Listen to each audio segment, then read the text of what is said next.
عباس خان خاص طور پر اپنے بچپن کی منگ سے شادی کے لیے سوات آیا تھا، اپنی فیملی اور بیوی کو لے کر ہمیشہ ہمیشہ کے لیے آسٹریلیا شفٹ ہونے کا ارادہ رکھتا۔ اس نے اپنا ولیمہ بہت اونچے پیمانے پر منعقد کیا تھا، اپنی بہت بڑی حویلی کے سرسبز لان میں مردان خانہ اور زنان خانے میں انتظام کر رکھا تھا، اور لان میں بھی انتظام کر رکھا تھا۔ حیدر خان عباس خان کے بہت اصرار پر رقیہ خانم روز گل کو ساتھ لایا۔ حیدر خان کی سیاہ لینڈ کروزر عباس خان کے بہت بڑے گیٹ کے سامنے رکی۔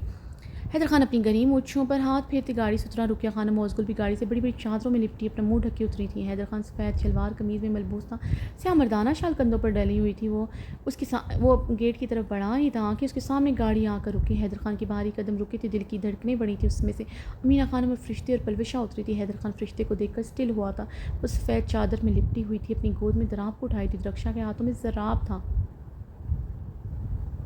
حیدر خان کے فولادی قدم زمین میں جکڑے جا کر اپنے بیٹی اور بیوی کو دیکھ کر وہ تو ہل بھی نہیں پا رہا تھا۔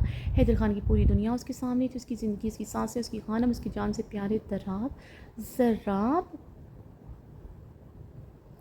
رقیہ خانم اپنے پوتے کو دیکھ کر تڑپ اٹھی تھی، فرشتے اپنے دھیان میں دراب کو اٹھائے گیٹ کے اندر داخل ہونے لگی تھی۔ اپنے سامنے حیدر خان کو دیکھ کر وہ رکی، دراب پر اس کی گرفت مضبوط ہوئی تھی، وہ بہت سختی سے اسے اپنے سینے میں بھونچ چکی تھی۔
اس گل حیدر خان کے قریب ہوتے اس کا بازو چکر گیا۔ امینہ خانم، درخشاں خانم، رقیہ خانم حیدر خان کو دیکھتے پریشان ہوئے تھے۔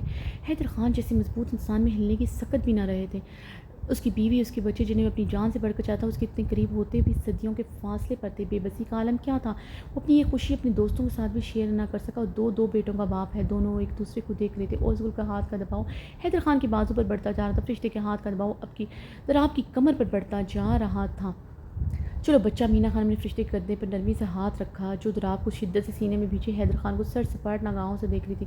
رقیہ بےتابی سے اپنے پوتوں کی طرف بڑھی۔ فرشتے نے جلدی سے درخشاں سے دراب کو لے کر اسے اپنے دوسرے کندھے سے لگایا تو تیز تیز قدموں سے گیٹ کے اندر داخل ہو گئی۔ امینہ خانم، درخشاں اس کے پیچھے تیزی سے گیٹ کے اندر داخل ہوتے۔ رقیہ خانم روتے ہوئے حیدر خان کی طرف بڑھی۔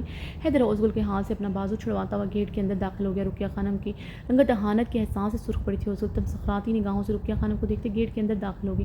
رقیہ خانم پتھرائی کیفیت میں کھڑی تھی، ان کا فرمانبردار بیٹا ان کے آنسو نظر انداز کر گیا تھا۔ فرشتے تیز تیز قدموں سے داخلی دروازے کی طرف بڑھی تھی۔ فرشتے کے قدموں کی اچرت دیکھتے حیدر خان کی باروب خبرے چہرے پر غصے کی پرچھائی لہرائی۔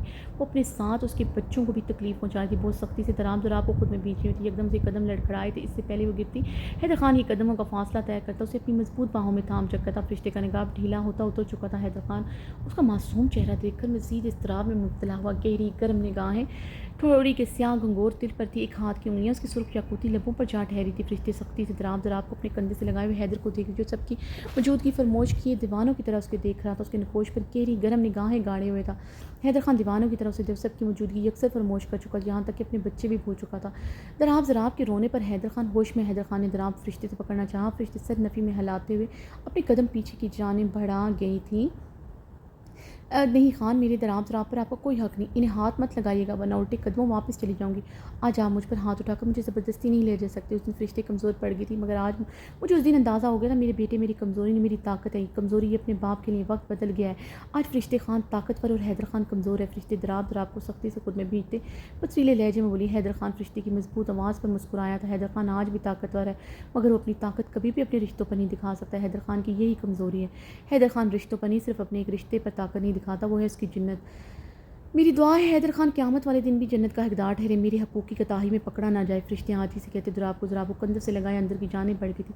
حیدر خان اس کی بات پر پتھر ہوا تھا۔ حیدر خان نے گہرے سانس لیتے اپنی سرخ آنکھ کی انگلیوں کے پوروں سے مسلی، وہ جانتا تھا جنت کے پانی کے چکر میں وہ دوزخ کا حقدار ٹھہرا تھا، اور اس کے دل میں جلتے سلگتے بھڑکتے بھانبروں سے اسے ہر لمحہ باور کرتے، اپنی شال جھٹکتے، اپنی مونچھوں پر ہاتھ پھیرتے داخلی اس دروازے سے اندر داخل ہو گیا۔ رحم خان زادہ حویلی کے اپنے کمرے میں پریزے کے ساتھ بیڈ پر بیٹھا تھا، جو اس کے سینے سے ٹک لگائے سامنے لگی LED پر کارٹون دیکھ رہی تھی۔ رحم بھی کچھ دیر پہلے پہنچا تھا، یہاں آنے پر اسے پتہ چلا تھا فرشتے مینا خانم کے ساتھ ان کے کسی بچپن کی سہیلی کی بیٹی کی شادی پر گئی ہیں۔ وہ زبردستی فرشتے کو اپنے ساتھ لے گئی تھی، اپنے بچوں کے ساتھ ہر وقت کمرے میں بند رہتی تھی۔ رحم یہ سن کر خوش ہوا تھا۔ زران بھی اسلام آباد تھا، وہ باقی سب سے مل کر کمرے میں چلا آیا۔ پریزے پچھلے 2 گھنٹے سے اس کے سینے کے ساتھ ٹیک لگائے کارٹون دیکھ، وہ بھی پچھلے 2 گھنٹوں سے اس کے ساتھ کارٹون دیکھ۔ پریزے ہر تھوڑی دیر بعد کارٹون کریکٹرز کے متعلق بات کرتی، اسے بھی اپنی دلچسپی شو کروانی پڑی تھی۔ وہ کارٹون دیکھ کر کسی کارٹون کریکٹر کے ایکٹ پر ہنستی تو اسے بھی اس کی ہنسی میں ساتھ دینا پڑتا تھا۔ رحم نے مسکراتے ہوئے پریزے کے بالوں پر اپنے لب رکھے، LED پر سرخ آنکھیں گاڑی۔ حور سے ذرا سی ملاقات پر اس کے اندر کی اس کی طلب پیاس کی جدائی طلب کئی گنا بڑھ گئی۔ اس کی پرسنل گارڈ جو ہر وقت حور پر نظر رکھے تھے، حور کی پل پل خبر اس تک پہنچائی جا رہی تھی، مگر وہ اس دن کے بعد اس کے پیچھے نہیں گیا تھا، مگر اس کے لیے وہ مزید بے چین ہو گیا تھا۔ رحم نے بیڈ کراؤن سے ٹیک لگائے آنکھیں موندی تھی کہ دروازہ نوک کرتے عبیر اندر داخل ہوئی۔ السلام علیکم لالا، عبیر نے رحم کو دیکھتے کہا۔ وعلیکم السلام عبیر۔ رحم سیدھا ہو کر بیٹھا تھا۔ پریزے بابا کو تنگ نہیں کر رہی؟ عبیر نے مسکراتے ہوئے پریزے کو پوچھا۔ پریزے تو کسی کو تنگ نہیں کرتی ہے نا پاپا؟ پریزے نے رحم کی طرف دیکھا۔ رحم نے مسکراتے ہوئے گال پر لب رکھے۔ لالا میرے فون پر کب سے حور بھابھی کا فون آ رہا ہے، پریزے سے بات کرنا چاہتے ہیں، آپ کی اجازت ہو تو کروا دوں؟ عبیر نے اپنے فون کو دیکھتے کہا۔ جہاں حور کی پھر سے کال آ رہی تھی۔ مجھے ماما سے بات کرنی ہے پاپا، پریزے جلدی سے بولی۔ فون مجھے تو میں کرواتا ہوں۔ رحم نے عبیر سے فون مانگا۔ عبیر رحم کو فون پکڑائے خاموشی سے چلی گئی تھی۔ رحم نے لب بھونچے فون کو دیکھا جہاں اس کی کال پھر سے آ رہی تھی۔ پریزے میں فون اٹھا رہا مگر ماما کو پتہ نہیں چلنا چاہیے میں آپ کے ساتھ ہوں۔ رحم نے پریزے سے کہا پاپا جھوٹ بولوں گی، ماما کہتی ہیں کچھ بھی ہو جائے جھوٹ نہیں بولتے۔ پریزے سر نفی میں دائیں جانب ہلاتے ہوئے بولی۔ رحم نے گہرا سانس لیا۔ کبھی کبھی بول لیتے ہیں، ایسا کرو آج لاسٹ ٹائم آپ جھوٹ بولنا، پھر ہم دونوں مل کر ماما سے سوری کر لیں گے، سمجھو ماما کو تنگ کریں، اس طرح وہ ہمارے پاس آ جائیں گے۔ رحم نے مسکراتے ہوئے کہا۔ تو پریزے کی آنکھیں خوشی سے چمکی تھی۔ اوکے پاپا ڈن۔ پریزے مسکرائی تھی۔ رحم نے کال اٹینڈ کرتے اسپیکر آن کرتے فون پریزے کو پکڑایا۔ ہیلو پریزے جان، کیسی ہو آپ؟ حور کی آواز اسپیکر پر سنتے رحم کے دل میں سکون کی لہر اتری۔ ٹھیک ہوں ماما، آپ کیسے ہو؟ پریزے بیڈ پر اچھلتے ہوئے خوشی سے بول رہی تھی۔ پریزے ڈونٹ جمپ۔ حور کی بات پر پریزے جمپنگ کرتے رکی تھی۔ ماما کو کیسے پتہ چلا پریزے جمپنگ کر رہی تھی؟ پریزے نے حیرانگی سے پوچھا۔ ماما کو سب پتہ ہے، ماما نے بتایا نا، ماما کیمروں میں سب دیکھتی، اس لیے مجھے آپ کے بارے میں سب پتہ ہوتا ہے۔ حور کی بات پر رحم کی گہرا مسکرائے تھے، بند آنکھوں سے گہرا مسکرائی کی۔ حور تو سچ میں ماما بن چکی تھی، پھر تو آپ پاپا کو بھی دیکھ رہی ہوں گی۔ پریزے کی بات پر رحم نے جلدی سے آنکھیں کھولی اور رحم نے اسے جلدی سے اشارے سے اپنے بارے میں بتانے سے منع کیا تھا۔ پاپا ماما آپ کو اور مجھے کیمرے میں دیکھ کے میں جھوٹ بولوں گی، ماما کو پتہ چل جائے گا۔ پریزے نے رحم کے کان میں جھکتے کچھ سرگوشی کی۔ پریزے ماما کو کیمروں میں صرف آپ نظر آ رہی، میں نہیں، میرے بارے میں آپ نے نہیں جانا، میں ماما کے ساتھ ہائیڈ اینڈ سیک کھیل رہا ہوں، میں ماما کو نہیں دکھائی دے رہا، آپ ماما کو بتائیں گی تو پاپا ہار جائیں گے۔ رحم نے اسے معصومیت سے ڈیل کرتے کان میں سرگوشی۔ اوکے پاپا انشاءاللہ یو ول ون۔ پریزے نے سرگوشی میں کہا۔ اسپیکر مسلسل حور پریزے کو پکار رہی تھی۔ رحم کے اشارے پر فون کی طرف متوجہ ہوئی۔ ہیلو ماما، پریزے نے فون کان سے لگائے کہا۔ کیا ہوا تھا؟ کس سے بات کر رہی تھی؟ اور پاپا کے بارے میں کیا کر رہی تھی؟ حور کی آواز میں بے چینی محسوس کرتے رحم کے جلتے تپتے دل کو راحت ملی تھی۔ وہ پھر سے گہرا مسکرایا تھا۔ کچھ نہیں ماما، پاپا تو میرے پاس نہیں ہے نا، وہ میرے ساتھ کارٹون دیکھنے۔ پریزے کی بات پر رحم نے اپنی ہلکی گنی پیٹ پر ہاتھ پھیرا، اسے پورا یقین تھا پریزے کچھ دیر بعد سب کچھ بتا دی۔ پریزے آپ پاپا اور ماما اپنی مورے گل کے ساتھ پلے لینڈ گئی تھی؟ حور کی کپکپتی آواز اسپیکر پر گونجی۔ رحم جلدی سے سیدھا ہوتا سے یس۔ رحم نے پریزے کے کان میں سرگوشی کی۔ یس۔ پریزے نے جلدی سے یس کہا۔ اسپیکر پر کچھ پل خاموشی کے چھائے تھے۔ رحم کی بے چینی بڑھتی تھی، اس کی سانسوں کی آواز سنتے رحم کی سانسیں بھی گہری ہوئی تھیں۔ وہ بھی بے چین ہوا تھا، اپنی بیوی کے اگلے الفاظ سننے کے لیے اضطراب میں مبتلا ہوا۔ پاپا مورے سے بات کر رہے تھے، کیا میرا مطلب پاپا آپ کو پیار کر رہے تھے، آپ کی مورے کو ہی دیکھ رہے تھے؟ حور کی آواز میں اضطراب کے ساتھ بھیگا پن بھی تھا، رحام نے اب بمشکل ہی اپنا کہکا گھونٹا تھا۔ تمام اضطراب بے چینی جیسے دور وہ گہرا مسکرایا تھا۔ مسز خان بھی پوزیسو تھی اور یہ انکشاف تو بڑا جان لیوا تھا۔ وہ ایک بار بولتی، وہ اپنی آنکھیں نکال دیتا، کسی عورت کی طرف نہ دیکھتا، وہ تو اپنی اہمیت سے واقف ہی نہ تھی۔ پاپا صرف مورے سے ہی بات کر رہے تھے، میری طرف تو دیکھ بھی نہیں رہے تھے۔ رحام نے پریزی کے کان میں سرگوشی کی۔ پاپا صرف مورے سے بات کر رہے تھے، میری طرف تو دیکھ بھی نہیں رہی تھی۔ پریزی اس کا رٹا رٹایا جملہ روانی سے بولی۔ دوسری طرف لائن فوراً سے کاٹ دی، وہ جانتا تھا دوسری طرف طوفان آ چکا ہے۔ ارحام کا رکا ہوا بلند کہکا گونجا تھا، پریزی تمہاری ماما بہت جلد پاپا کے پاس ہوں گی۔ ارحام پریزی کو گدگدی کرتے خوشی سے چہکتی اونچی آواز میں بولا۔ کمرے میں پریزی کے اور ارحام کے کہکے گونج رہے تھے۔